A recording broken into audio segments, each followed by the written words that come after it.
back. This is Deconstructing Dallas. I am Shawn Williams, and I am very excited today to bring you one of our neighbors, like literally right around the corner from the Alameda Worldwide Studios. Today, I'm going to be talking to Christina Geyer. She is the Dallas editor-in-chief of Paper City Magazine. Christina, thank you for being on Deconstructing Dallas. Thanks for having me. So for anyone who doesn't know about your publication, could you just give like a broad overview of Paper City? Sure. So Paper City was started actually in Houston 25 years ago this year, so it's an anniversary year for us coming up, and 21 years ago in Dallas. So we were launched initially by our co-founder, Holly Moore, as a society publication. Okay. It was party pics, fashion. It was a way for, she had a PR company at the time and thought there's nowhere for us to put these events that our clients are hosting, people are going to. And so she modeled it after old Women's Wear Daily, old W magazine. It was a tabloid format, broadsheet publication. And is that like a local publication or something somewhere else? W magazine and Women's Wear Daily are national fashion society magazines that were super popular, based out of New York. Okay. They still publish today. Women's Wear, I think, is online only. W still has print, but we'll see how long they remain. Right. But it was really primarily, society and party pictures. And we've obviously evolved since then. We're now a full-blown magazine. So we cover everything. We still do a lot of society, a lot of nonprofit. We work with a lot of nonprofits in terms of covering social events and fundraisers that go on, but we've evolved from there. So we're really a full-blown luxury lifestyle publication covering everything from art to fashion, food, travel, everything that the kind of 1% of Dallas or the very aspirational reader would want to know about. And you guys were the first and the oldest in Dallas. Yeah, so we're the oldest still in publication that really focuses on luxury lifestyle. There are a few competitors in the market that that have been here a while, but in terms of longevity, we're the longest, the oldest consistently running. And so what about your career? Like, I want to know about what you've done at Paper City. How long have you been with the company? How did you get started here? So I've had a very roundabout way, full circle journey. I started here the summer of 2008 as an intern. So I was going into my junior year at SMU. I got an email from the journalism department saying, they send out blasts to all the students. And I got an email saying Paper City is looking for interns. And I, from a very young age, always knew I wanted to work in magazines. And I remember forwarding the email to my dad and saying, "Oh my gosh, Dad, if I want to work at Vogue one day, if I want to be the editor-in-chief of Vogue, I have to work at Paper City. I have to get this internship. Will you please look at my resume? Is this okay to send?" And at the time, it wasn't like kids now. They all have internships in high school. I had maybe one job on my resume. I had the fact that I went to SMU on my resume, and that was about it. And that I was a journalism major, and I applied for the internship and came in July and started in August, going into my junior year. So I started as an intern. And when I had my website, Dallas South News, I had a number of writers from the SMU journalism department, worked with Jane Suler and Jake Batzel. And it's amazing how many really great fashion and style writers who they have in that department. Yeah, and so this was 2008, so this was before Instagram, this was before everybody had a blog, and there were a handful of people in the journalism department, and I was a journalism major, and so I worked Jane Suler as one of my closest kind of advisors and helped me along the journey. But there's an immense pool of talent there, and all of those students really fill in all of those internships in Dallas, and it's pretty incredible. And so that was my first kind of step into the door here. And then I have an interesting story about how I got the job. It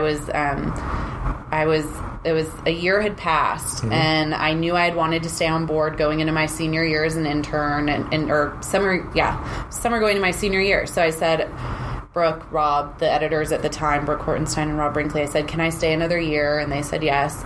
And then at the time, Brooke Hortenstein was pregnant. So our staff was very small then. It was 2 editors, basically 2 people had my job, and then an assistant editor.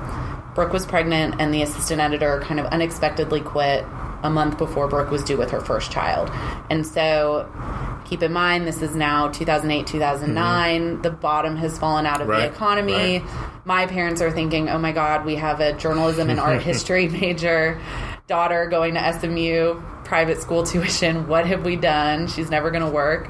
It was a really kind of scary time. It's a tight spot right there. Yeah, and suddenly this coveted position opens up, and Brooke invited me to apply for the job. She said, I think you've done a great job as an intern. You know the ropes. You've grown a lot. I know you still have a year of college left, but why don't you apply for the job? And I did. And I'll never forget that interview experience, because it was sitting in the conference room. They did group interviews, 10 people an interview in multiple sessions. And it was journalists that had worked for 30 years at the Dallas Morning News that were willing to take, what was an entry-level, low-paying job, because the time was so different. It was such a crazy time for journalism, the whole world, but really journalism. So I applied for the job. A month or so later, they ended up hiring me. And the funny part is Brooke called me and she said, we want to offer you the job. The only 2 conditions are you have to realize you're not the best writer that we could have hired. So this is your time to just put your head down and learn. And she said, and I know you're from California, but you can never say the word like again. So I very diligently try and limit my use of the word like. That would be difficult. Although like seems to be making a comeback. I don't know. I try really hard not to use it. I'm very mindful. But so then I started as the assistant editor that summer with help from the journalism department. Was able to really figure out how to finish school and go to work full time at the same time. I graduated in May 2010 with the rest of my kind of colleague students, but I had been working for almost a full year at that point. So I was here for 3 to 4 years, and then went and worked for FD Lux, which was the Dallas Morning News's luxury lifestyle publication that's no longer publishing. The editor, Rob Brinkley, who was here, ended up going and taking over the publication there, and I went with him. And then here we are almost 5 years later. They asked me to come back as editor-in-chief. And when did you become the editor-in-chief? So I was trying to figure that out. It was about, I think it'll be 5 years in September. 4 or 5 years in September. And I had a stint at a startup and realized it was not for me. Took a step back and reevaluated my life. I had never applied for a job before, aside from Paper City. And so I thought maybe I'll go into philanthropy or marketing or development, something totally different. And Holly and Jim called and said, do you want to go to lunch? Holly and Jim are our co-owners. And I said, sure. And I remember in my mind thinking, the only way I'm going back is if I'm going to be editor-in-chief. And we sat down for lunch, and that's what it was. And so here I am. Paper City is my family. That's cool. And I mean, over the years, even from starting as an intern and now you're editor-in-chief, like you got to have a favorite story or a favorite, interview or something that's memorable that you can think about. Yeah, so it's interesting. I mean, hands down, I've interviewed a lot of really cool people. Everyone from Lady Gaga, which is pretty funny. She was here in 2009 or 10 for an event at North Park, and this was right before she had become mega Lady Gaga. So, that to me wasn't all that memorable because at the time it was kind of, I remember, Instagram, none of this existed. So I remember she performed at a fashion event at North Park, and I remember texting my friends, is this the girl who sings that song that we listen to when we're going out at night? We didn't know who she was. But I've interviewed a lot of really cool people. Hands down, to me, the best interview, and it really wasn't even the longest or most in-depth, but I was fortunate to interview Karl Lagerfeld. Oh, wow. When he was in Dallas for Chanel did their big fashion show, and this was when I was at FD Lux, but we had the opportunity to send one reporter to interview him immediately after the fashion show on the runway, just like you would be in New York or Paris during Fashion Week. And it was one of those incredible moments that I think you, as a journalist, there are people on your list of if I could interview that one person. And for me, it was one of them was Karl Lagerfeld. And It was, 2 minutes, 2 very fleeting, crazy minutes, surrounded by a group of, hundreds of people, cameras, everything. And, of course, no one cares about me. Everybody's trying to get to Carl. And now it was interesting when he died earlier this year, it was even more poignant because the last question I asked him, I said, what would Coco Chanel herself have thought of the runway show or the clothes that you just presented? What would she have thought about the show? And he just kind of stood back and, was so engaged and looked at, dead in the eye, kind of thought about it, and he smiled and he said, now that's a question that no one will know the answer to. And so when he died, it was kind of this weird sentimental feeling of like, gosh, all the questions that I think so many people would have loved to have asked him. And that's the fun part of my job, is whether we're interviewing people like Karl Lagerfeld. I interviewed a really interesting person, considers himself a witch, and I truly believe he is. His name's Corbin, and he has a company called Sage and Salt, and we sat down for an interview a few months ago, and it was 50 minutes of my life that was completely expansive, and you get to ask people questions in this blank slate way. Did he share any spells with you? No specific spells, but he is helping me learn how to read tarot cards, which I'm pretty excited that's about. Something. Yeah. No, but it's interesting. People, I think I look up to people like Oprah and Barbara Walters and these people like you. I mean, you sit and you do something like this. You ask people questions because you just genuinely want to know.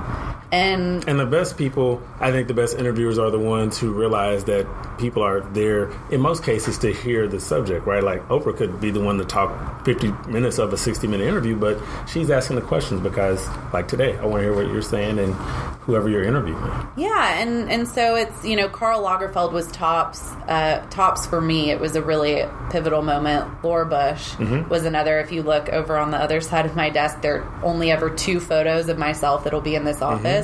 One is with me and Karl Lagerfeld, and the other is me with Laura Bush. Mrs. Bush was probably the most gracious person I've ever interviewed in my life. And of all of the people that don't have to be gracious and don't have to give you time, she's one of them. And she did a big exhibition of fashion for Oscar de la Renta at the Bush Institute a few years ago. And I was told by the team at the Bush Institute that I could ask a few questions and interview Mrs. Bush. And I get to the Bush Center and I'm so nervous because it's a first lady and she's...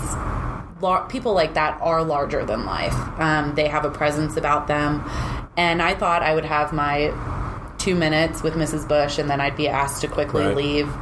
People that high profile typically want questions vetted beforehand and don't want to give you a whole lot. And that was not the case with Mrs. Bush at all. It was unprecedented access. We walked the exhibition with the CEO of Oscar de la Renta and Mrs. Bush and I, and she talked about personal memories from Jenna's wedding and talked about the president and he wished he could be there, but he'd hurt his foot or something. I mean, she was so lovely and so engaged, and I think the people that are most memorable are memorable either because they have an incredible presence or because they truly engage with you. Like I said, the witch is not on the same Corbin. He's not on the same level in terms of fame or notoriety as a Laura Bush or a Karl Lagerfeld, but it's memorable because they really engage with you. Absolutely. Well, this is Deconstructing Dallas. I am with Christina Geyer, the editor-in-chief of Paper City Magazine here in Dallas. When we come back, going to talk about how Paper City has fared in a, shall we say, tumultuous news industry over the last decade or so. So stay with us after the break. This is Shawn Williams, sans Ryan Trimble, and we'll be right back.